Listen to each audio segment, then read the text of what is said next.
All right, we are picking up tonight. It says we've had some weird chapter breaks lately.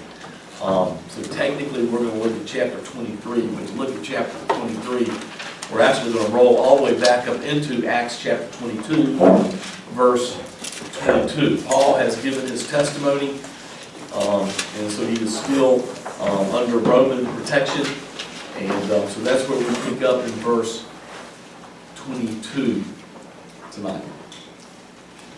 Okay. They listened to him, so Paul's just spoke, they listened to him up to this point. They raised their voices shouting, "Wipe this man off the face of the earth. He should not be allowed to live." And so the crowd here clearly wants to see Paul not just punished, they want to see him what? They want to see him killed. And so that's what they're looking for, because Paul again is talking about the resurrection of Jesus, about his salvation, about how he's supposed to proclaim the gospel to Gentiles. God's going to use him.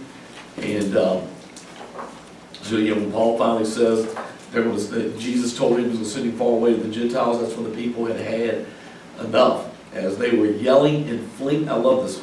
I'm trying to picture this. As they were yelling and flinging aside their garments and throwing dust into the air. So think about being so upset emotionally that you're ripping your clothes off and you're just grabbing dirt and throwing it up in the air. Now, some of y'all, if you ever watch baseball, might remember Earl Weaver.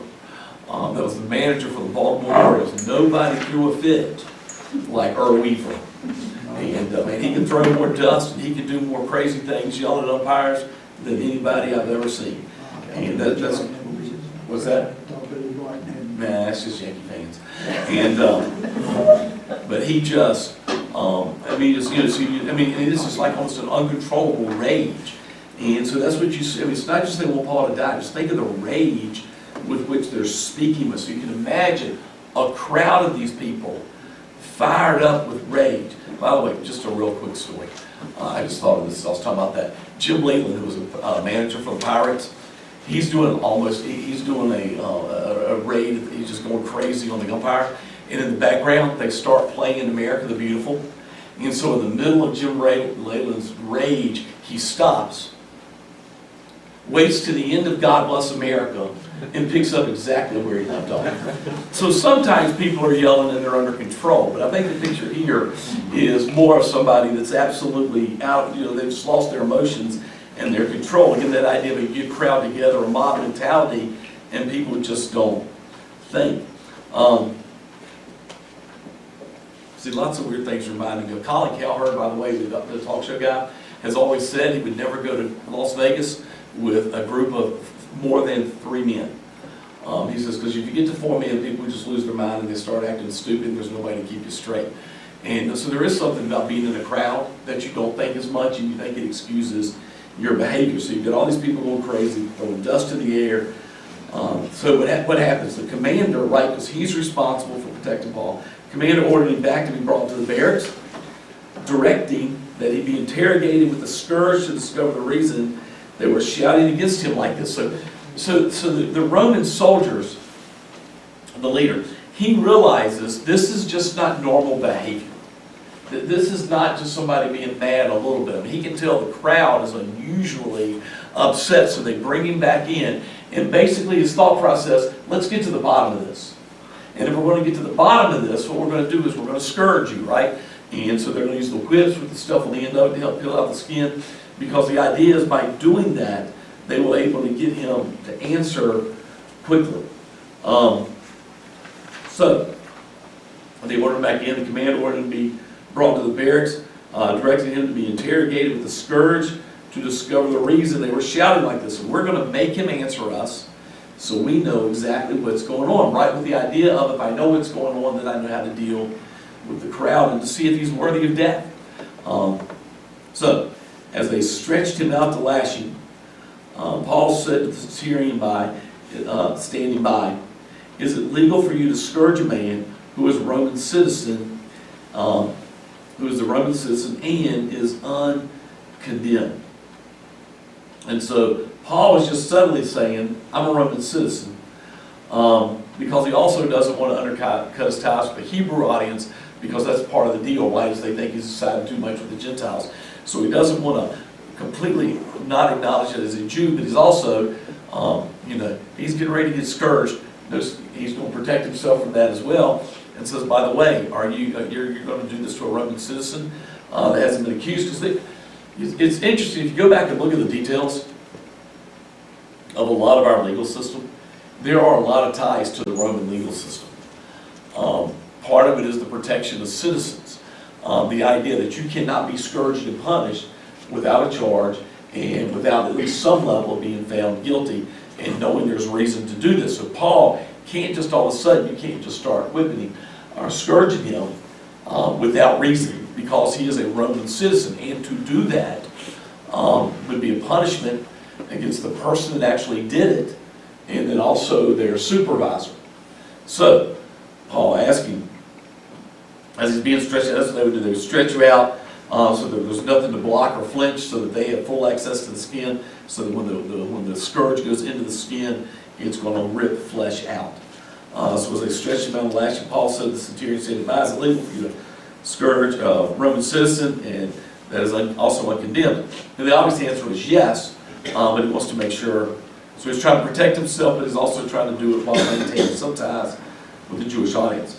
When the centurion heard this, he went, so this is centurion, so he's already one of authority.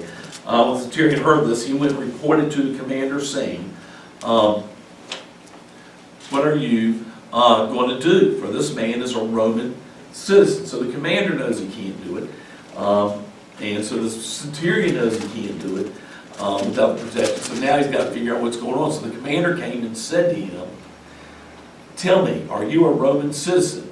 "Yes," he said. So he asked him, "Are you a Roman citizen?" He just says, "Yes." The commander replied, "I bought this citizenship for a large amount of money." And so he's basically saying, okay, I paid for mine, which is what you could buy your way into being a citizen. And clearly this guy's over the centurion, so he's got wealth, he's got influence. And so at some point in time in the past, he had paid to become a citizen. And apparently he didn't just pay a little bit, he paid a lot. And so they're kind of, there's different status levels within basically a caste system. And so he's trying to basically establish that he's of a higher citizenship than Paul by saying, "I paid a lot for mine." But notice what Paul's response was. "Yeah, but I was born a citizen," which means his status would have been higher. Now Paul really is not trying to necessarily one-up him here, but his hope is to be released, since he really hasn't broken the Jewish law or Roman law. And so the goal is not clearly part of it to not be scourged, but then also this challenge of citizenship is I'm innocent. Nothing's been, there's no charges against me, there's no trial against me. And so he's also trying to be let go at this point. So those who were about to examine him withdrew from him immediately. So now the ones that were going to examine the scourge, they find out he's a Roman citizen, not just a Roman citizen, he's born a Roman citizen. What do they do? They back up. We're not the ones that touch him, right? You ever like watch a football game? You always know a guy, or a basketball game, you know somebody committed the foul when they do this, right? When they put their hands away, we know you did it. And so that's what they're doing. They're kind of backing up. So they withdrew from him immediately. The commander, too, was alarmed when he realized Paul was a Roman citizen, and he had bound him. So he's the one that was ordered, so he was responsible. His responsibility, even though the other men did it. And so now he's worried because he realized he had rushed to judgment. I think it's earlier, when it first starts, he thinks that Paul's this Egyptian guy that had started a riot. Now all of a sudden, he finds out he's a Roman citizen. So it caught him off guard. The next day, since he wanted to find out exactly why Paul was being accused by the Jews, he released him and instructed the chief priests of the Sanhedrin to convene. He brought Paul down and placed him before them. So the next day he brings Paul forward. And so the purpose of this meeting was not really for the Sanhedrin to do a trial. So it's not really a trial. It's not going to follow the format of a trial. So it's not about them trying to arrive at a judgment concerning Paul, but to let the commander know just exactly what the nature of the accusations are against Paul. Are they death worthy? Do they fall under, are they breaking Roman law? Are they breaking Jewish law? I mean, because right now he has no idea what Paul is being accused of, and so that's what he in trying to maintain order, right? Because that's always the worst thing you can do is to break up order, and so he's trying to bring them together so he can find out exactly what's going on. All right, so Paul looked straight at the. I love Paul. He looked straight at the Sanhedrin. You know, it's not like I'm avoiding eye contact. It is just, I'm going to stare at every one of you, right? And you just imagine the scene. Paul's not backing down from anybody. Brothers, Mark, give me a favor. Grab me one of those little small bottles of water in one of those refrigerators. So, Paul looks straight ahead, brothers. I have lived my life before God in all good conscience to this day. And so the first thing he says is, I haven't done anything wrong. I've lived in good conscience. He's talking about living as a Jew. I haven't broken any laws. Thank you. And so brothers, I've lived this day before God in good conscience to this day. So I've continued. I haven't broken laws, and I continue to not break the laws. Now remember, part of that, the first three charges they leveled against Paul were what? He spoke against Moses, he spoke against the temple, and then he brought somebody that was illegal into the temple. So those were the first three charges that they said, and Paul's like, no. I have lived righteously up until this day. I have lived with a good conscience. The high priest Ananias. Now, you remember the time of Jesus' execution. Annas had been the high priest, or his family members, for years, so for about 30-year span. Annas or Caiaphas or his sons, his son-in-laws, they had dominated the high priest role. Ananias is the guy that came in after Annas and dominated the role after that. So he has now had a period of multiple years where he is the one. So it's kind of, again, you've got an established high priest here. So to do that, the high priest is appointed by who? The Romans. So you've got to be politically adept to maintain your leadership among the Jewish people while also maintaining your influence with the Roman people. You want to talk about you think about the political, you got to be pretty savvy politically to manage that, to have the Jews not turn against you and the Romans be the ones that appoint you as the high priest. And the high priest would generally be a Sadducee. Yes, that is correct. Yeah, they were the Sadducees were the more political. The Pharisees were the populist. They were the people like the Sadducees were the political manipulators that had much closer ties to the Romans. So that is correct. All right. So Paul said that, and the high priest Ananias ordered those who were standing next to him to strike him on the mouth. So the Paul saying that he lived righteous and hasn't sinned any makes him mad, right? Who are you to defy me? And so he tells the people next to him, he says, strike him on the mouth. Then Paul doesn't hinder him at all. Paul said to him, God is going to strike you, you whitewashed wall. This is a whitewashed wall. Basically is a reference to false prophets. It's an expression that was used in the book of Ezekiel. The idea is if you've got an old stone that's kind of fading away, you can clean it off on the outside and wash it off, but it's still deteriorating. And so that idea of whitewash means that you look good on the outside, but there's nothing on the inside. And so that's what basically Paul's calling the high priest a whitewashed wall. So that's good or an insult? Very much an insult, right? All right, so he gets to smack Paul of your whitewashed wall. You are sitting there judging me according to the law, yet in violation of the law are you ordering me to be struck? Because again, even the high priest in the Jewish law could not punish somebody until there had been charges and they knew that he was guilty. So the idea that you're going to smack Paul at the very beginning means that it's more like a preliminary hearing, but at this preliminary hearing that you don't have the authority to do that. That's what Paul's saying is, you're just a whitewashed wall. You're saying one thing, you're speaking out, like you're talking about you want to protect the law, and here you are breaking it, because you're not teaching me properly. And so that's what's going on in that verse. You still sit there judging me according to the law, and yet in violation of the law, you're ordering me to be struck. The other part of that is, if you're going to judge somebody, you're supposed to judge without partiality. Are you judging without partiality if you immediately strike the person that's on trial in the mouth? So again, lack of partiality, that comes from Leviticus 19:15, that you're supposed to judge with impartiality. All right, those nearby said, do you dare revile God's high priest?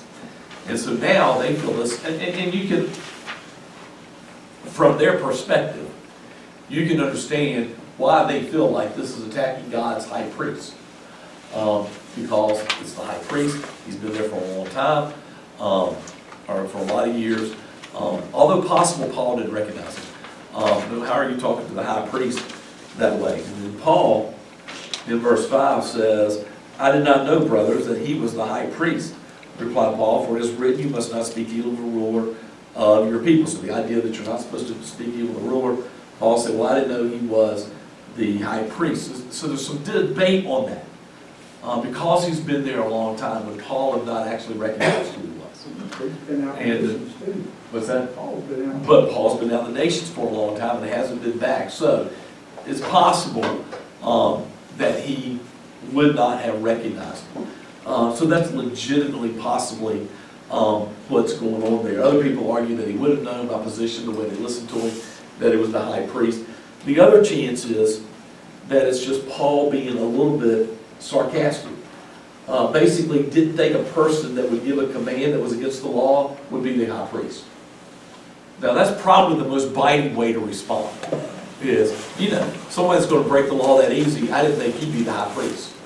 And so I tend to think that Paul definitely can have some sarcasm about how he talks, and can be tough in how he talks. I think that's probably the better interpretation. But anyway, so that's what he's doing. Speaks back against the high priest. When Paul realized that one part of them were Sadducees and the other parts were the Pharisees, he cried out to the Sanhedrin, right? So he knows, right? Paul grew up, he was trained as a Pharisee. Paul knows the inner workings. And again, one of the biggest differences is what? Sadducees did not believe in the resurrections, and Pharisees did believe in the resurrection. Physical resurrection. Everybody believed at some point in the time Israel is going to be resurrected. So even the Sadducees believed that eventually at the end of time there would be a resurrection, but it wasn't the way that the Pharisees believed the resurrection, the way we understand the resurrection. And they certainly didn't believe somebody like Jesus could be resurrected. So anyway, brothers, I'm a Pharisee, a son of the Pharisees. I'm being judged because of the hope of the resurrection of the dead, right? Because part of the charge is that he's following Jesus. And so part of the reason you're challenging me as a follower of Jesus is what? Because I believe in the resurrection of the dead. And so that's what he says, and that's where he goes to with his defense, is I believe in the resurrection of the dead, and that's why I'm being charged. When he said this, a dispute broke out between the Pharisees and the Sadducees, and the assembly was divided. So now all of a sudden, the Pharisees and the Sadducees are arguing with each other about whether or not there can be a resurrection. So Paul said, hey, the only reason you're accusing me is because you believe in the resurrection. And like, well, yeah, there's not a resurrection. Whoa. Yeah, there can be a resurrection. So now they're fighting between themselves. So the Sadducees say there's no resurrection. And neither angel nor spirit. Right, so it's neither angel nor spirit to be resurrected. Pharisees affirm all the resurrections. Anyway, so there's kind of a difference. One can believe there is a resurrection, the other would not. Again, the easy way I always remember that is that when there is a resurrection, they will be sad, you see. And that's the easy way to remember is the Sadducees, which I know is a horribly corny joke, and yet that's how I know the difference, because I think of it all the time. And so hopefully it'll help you. All right. Shouting grew loud. Some of the scribes of the Pharisees' party got up. Now remember, the Roman guy in all this, the leader of the centurions, he is still responsible for what? Paul's safety. But he took him into the temple complex, which meant what? He could buy his way as a Roman citizen to be in a Roman, but he can't buy himself where? In the temple. Into the temple. Because the Gentile court. That's right, so he has to, so he's basically left Paul in there alone, assuming they're not gonna hurt him in the temple, right, because he don't want to desecrate the temple like else. Not that there aren't examples of the Old Testament, it's a general rule, you don't kill somebody in the temple, so he's a little bit on the outside when this is going on. So now the shouting grew loud. Some of the scribes of the Pharisees' party got up and argued vehemently. By the way, notice scribes are not a political party. So you can be a scribe in the Sadducee party or the scribe in the Pharisee party. Scribes were, and I know when I was a kid, they always talk like the scribes were the writers of the scrolls, and there's truth to that, but it's better really to understand them as the seminary professors. They were the teachers. So the scribes, in addition to handwriting, they were the ones that were responsible also for teaching and considered to be great teachers. All right, so the grew loud, so the scribes of the Pharisees' party got up and argued vehemently. We find nothing evil in this man, what if a spirit or an angel has spoken to him? So now, if he's talking about the resurrection, how do we know that these angels and spirits haven't spoke to him? Sadducees don't believe that the spirits are angels, and so that's where the argument gets. Now, when the dispute became violent, so now the violence is, you kind of see the Sanhedrin. The commander feared that Paul might be torn apart by them. So they're all mad. Paul's kind of in the middle. Now they're scared Paul's going to get hurt in the middle. He ordered the troops to go down, take him away from them, and bring him back into the barracks. So they pulled him out of the temple and then took him all the way back into the barracks again to make sure he's protecting this Roman citizen at basically a preliminary hearing of the Jewish court. So the following night, the Lord stood by him and said, "Have courage, for as you have testified about me in Jerusalem, so it is necessary for you to testify in Rome." So it's interesting that basically what he's telling Paul here is, have courage. You testified here, now you're going to do the same thing in Rome. So we know Paul's going to end up in Rome. So Paul should have comfort now that God's going to protect him in Jerusalem, right? Because God's not going to tell him that he's going to protect, he's going to speak in front of Rome if what's not going to happen. He will end up in Rome some way. All right. Verse 12. When it was morning, the Jews formed a conspiracy and bound themselves under a curse not to eat or drink until they had killed Paul. And so these groups get together and they've decided that we're going to do this or something bad. In the Old Testament you see it a lot too. But it's just better this happened to me than before I go to sleep or before the sun sets that I don't do this. And so they make a vow together, and their vow is that they're going to kill Paul. There were more than 40 who formed this plot. These men went to the chief priests and elders and said, "We have bound ourselves under a solemn curse that we won't eat anything until we have killed Paul." So it's really interesting to me that this group of 40 people get together, we're taking a vow, and we are going to kill Paul. But before we do that, let's get the blessing of the religious leaders. Because essentially that's what they're doing, right? So they're going to tell them. I don't know that I'd want to go to a religious leader and tell them, "Hey, I've decided I'm going to kill somebody." But that's what they're doing, because they're doing it when they feel like it's for the right person, the right reasons, protecting God. But they're going to go to the chief priests and the elders, and they said, "We have bound ourselves with a solemn curse that we won't eat anything until we have killed Paul. So now you, along with the Sanhedrin, make a request to the commander that he bring him down to you, as if you were going to investigate his case more thoroughly. But before you get near, we are ready to kill him." So now, not only are they asking for the blessing, they're asking what? They want the Sanhedrin to be involved in, and not the entire Sanhedrin, but this group of people are basically saying, "You get him to come back, or we'll kill him on the way." Which is really pretty. You need 40 people, because who's protecting him on the way down? Roman soldiers. So you've got to break through the Roman soldiers to get through them to kill him, which means chances are some of that 40 are not going to live through that. And so that's why it's such, so it's a pretty serious vow.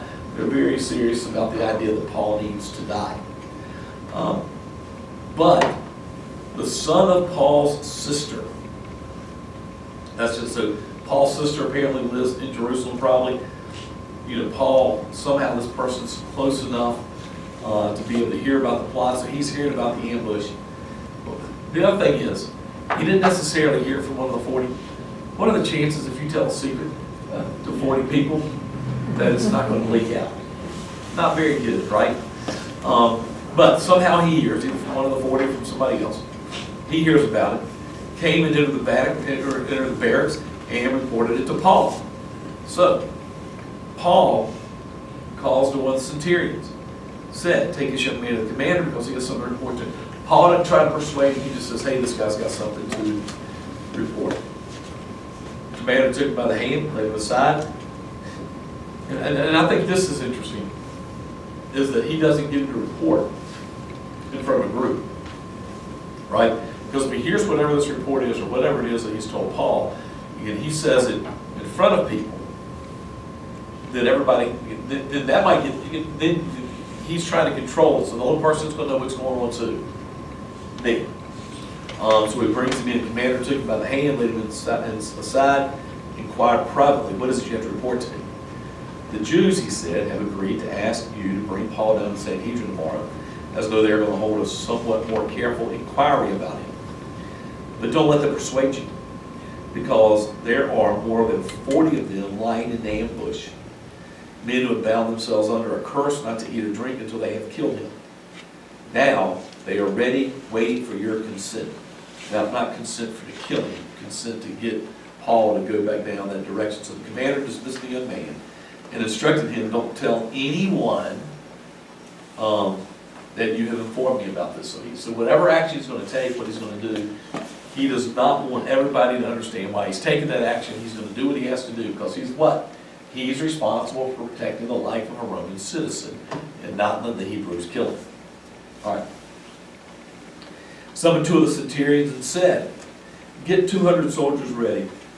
Now think about this envoy. Get 200 soldiers ready with 70 cavalry and 200 spearmen to go to Caesarea at 9 o'clock tonight. Now, that's a whole lot of people to move in a very short period of time. So you can go out and get 200 plus 70 plus 470 people are going to have to move fairly rapidly. Also, provide mounts to ride so that Paul may be brought safely to Felix the governor. So the reason he's going to... Now, we think of Jerusalem as being the capital of Judah, right? Because that's how it was with David and that's how it was with the Jewish kings. For the Roman government, they set up the capital, their leaders were set up for Judea, were set up in Caesarea. And so that's why he wants to take him to Felix. That's why he's got to go to Caesarea. Coast, down the coast? Yes, that's the coast. Yeah. All right. So he's trying to get to Felix, right? So now he's going to have Felix be able to protect Paul. And now it also has moved the case to Felix. So he's going to fall under Roman judgment instead of by the Jews. So the other thing he has to do is he's getting ready, and all these men are getting ready. He's got to write a letter. He wrote the following letter, right? Because I'm not going to send him to Felix to judge his case without what? Telling Felix what's going on, so that he has an idea of what's going on, right? So I'm not going to the appeals court if I'm not explaining to them what the appeal is about. So he wrote the following letter. Claudius Lysias. Now this is the first time this guy, Claudius Lysias, has been doing all this stuff for 2 or 3 chapters. This is the first time we get his name, because general way you write a letter is your name, who you're writing to, and a greeting. So Claudius Lysias, his name, to the most excellent governor Felix, who you're writing it to, greetings. So that's the heading. From me to you, greetings. Where we put our name at the end, which is really kind of fascinating. I think they had it right biblical times. It makes a lot more sense for me to read. Have you ever gotten a letter in the mail and you start to read the letter, and what do you have to do? You go to the bottom of the letter to figure out who the letter is from. It makes a whole lot more sense to say who the letter is from at the top of it. Anyway, just throwing that in. Anyway, so the most excellent governor Felix, greetings. That's a traditional greetings is as short a greeting as you can give, but it does follow the appropriate format. All right, just note the thing about how we've read through this story, and notice his interpretation of events. When this man had been seized by the Jews, was about to be killed by them. Okay, we're pretty good, right? I arrived with my troops and rescued him because I learned that he is a Roman citizen. Now, everything in that sentence is true.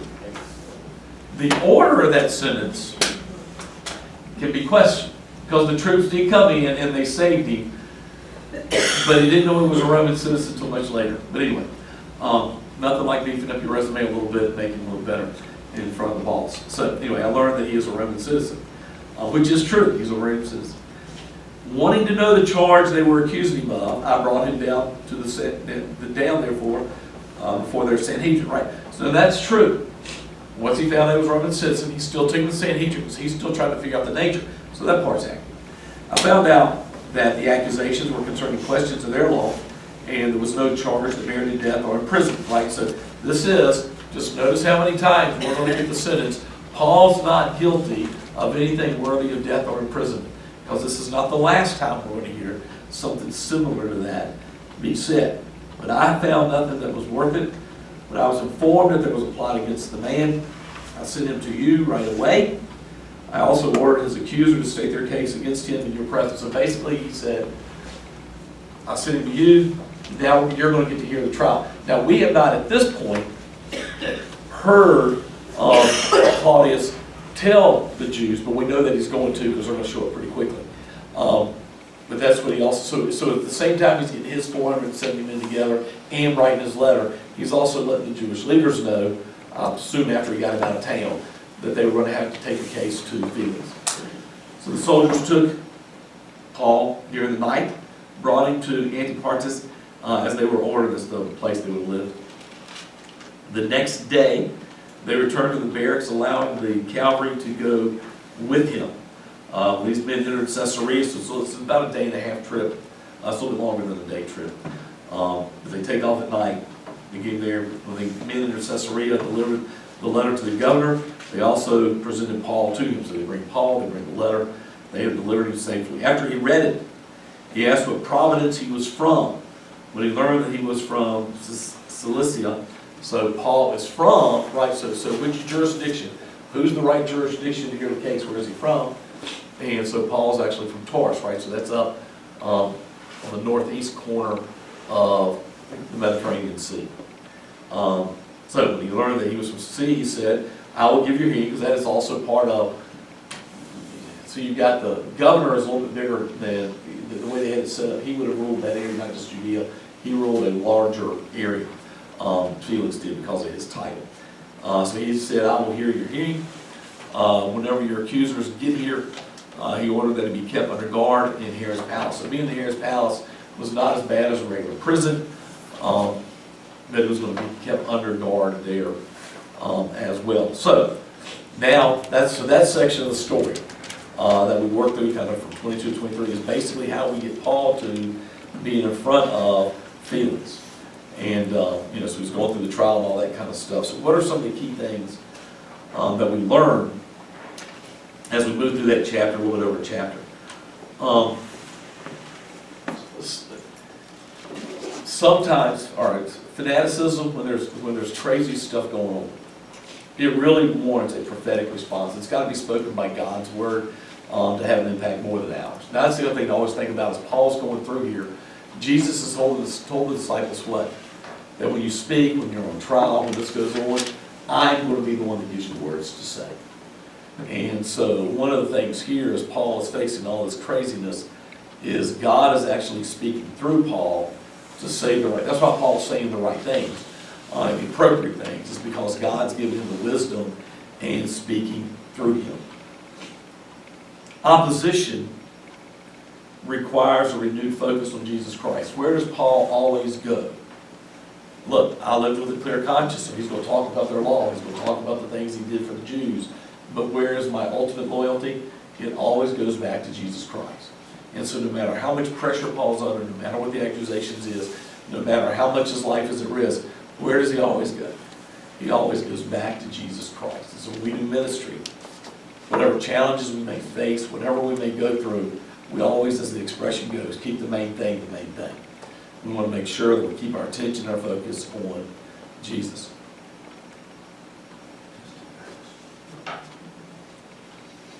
I like this last one. I thought it was interesting the first time I read it a couple years ago. Danger necessitates outside help. I got to thinking about that. Does that really make sense? That when I'm in danger, does there have to be outside help? So I try to walk through different scenarios that you see in the Bible. There's the scenarios here about missionaries now that they're going through. And you hear about people being miraculously saved by God, right? Where it's not another person or another. But if God's the one that comes in and does something supernatural, how did you get saved? By outside help, right? So it's not necessarily outside help that's not from a person, it can be from other situations. But Paul definitely got help here, and had people to, because his nephew is the one that actually reported the plot. And so it also lets us know that God uses people, and God will use people. If we stay faithful to ministry when we need help, God will deliver us. Okay, any questions on the end of 22 through chapter 23? He's not using the Romans here? What's that? He's not using the Romans here too? I think he's using the Romans here too. Oh, God is using the Romans? Oh, no doubt, The whole no doubt. situation. Yeah, well there's, when you think about, God has chosen Paul, to be the witness to the Gentiles. What are the two absolute key things? If you were going to pick somebody, what are the absolute two key things that you have to have in this world, their world, when I say this world they're living in? What are the two things that you have to have? You have to have an absolute knowledge of the Hebrew Bible. And Paul was trained by the best teacher. And as we've seen in the story tonight, you better be a Roman citizen. To get the protection you need throughout all the different things, what do you need? You need to be a Roman citizen. So I don't think it's accidental that two of the characteristics of the person that God chose to take the gospel to the Gentiles was a Roman citizen and an expert in Jewish law. Because that's the two things over and over that we see to help Paul in different situations.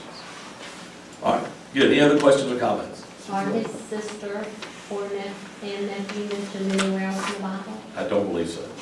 This is pretty much they pop in and go in. Sounds like he's smarter than Satan and Pharisees. He is. Through the power of the Holy Spirit. Again, that's what, remember in Acts 3, that's what they when they saw Peter and John, they were untrained, uneducated men, but they could see they did with Jesus because they couldn't rely. They just were amazed at how they handled the Bible. Well, when you went back on the Roman leader over the centurions, bringing the council together, we call that a inquiry. You sit down, Yep. you're trying to get all the facts, Yep. deal with the facts. Yep. Right, and that's why I like to say you kind of use the term preliminary hearing was more to gather information than it was to pronounce judgment. I wouldn't want to be in that guy's shoes, that's the biggest going to do. Yep. I think it's interesting that Paul from this point knows he's going to end up in Rome. Yes. And he's going to spend a long time in Caesarea. He's going to Yes. be patient with the process. Yeah, we can do He's that not next going to week, but immediately that's say, correct. I'm going to go to Caesar right now. Right. He's going to go ahead and let God work through him, I guess. Yep. Or he sees that as the procedure that's supposed to take place, but he knows he's going to end up there. Well, and we see part of that next week is that he also gets, Paul consistently gets favorable treatment, which is part of why, even in difficulty, even in challenges, part of the reason Paul gets favorable help is because he always shows integrity. You may not agree with me, but Paul always shows integrity. We'll see this all the way through the shipwreck and all the way into Rome, is that Paul basically, it's just a common movie plot, right? Where the person doesn't have the trust of the bad guy early, but then the bad guy ends up trusting him. That's just what Paul does all the time. People find favor with Paul because God's with him, and he continues to live with integrity. By the way, does that remind you of anybody in the Bible that continually had people turning against him, continually ended up in difficult places, but because of integrity, always rose to the top? In fact, he ended up being the second most important person in Egypt. Joseph, yep. So really, as you see a lot of parallels with how, but that's the thing, is Paul always acts with integrity in what he does, and that makes a difference. Never lost his temper. No. Always calm. He always noticed he always was kind of on a house arrest. It wasn't, Yep. So, he got a little quite a bit Yeah. of favoritism there. Yeah, It's like you say, they never loses his temper. Can I just tell you, I don't care if you're right or wrong, you never sound good when you're yelling at somebody. You know, you see people trying to yell at somebody to try to get them saved or whatever, like an abortion clinic or whatever. You never sound good when you're the one yelling. It's just not a good look. People want to make sure that you're under control. All right, back to, when we went to Asia, that was the one thing they told us. They're like, look, if you ever lose your temper, you're done. They're not going to listen to you. You lost all steam. So, you know, all right, very good. Any other comments or questions? All right, let's pray. Dear God, we again come before you to praise you because you are King of Kings and Lord of Lords. We thank you for the passage we're going to look at tonight. Help us, Lord, to just see your hand, the providence that you had in Paul's ministry, and let us know that you're the same God that has your providence in our ministry, what it is you're calling us to do, what it is that you want us to do. So help us to be bold, help us to be faithful, help us to have integrity, help us to be calm, help us to be patient, and help us to glorify you in all that we do. It's in the name of Jesus Christ we pray. Amen.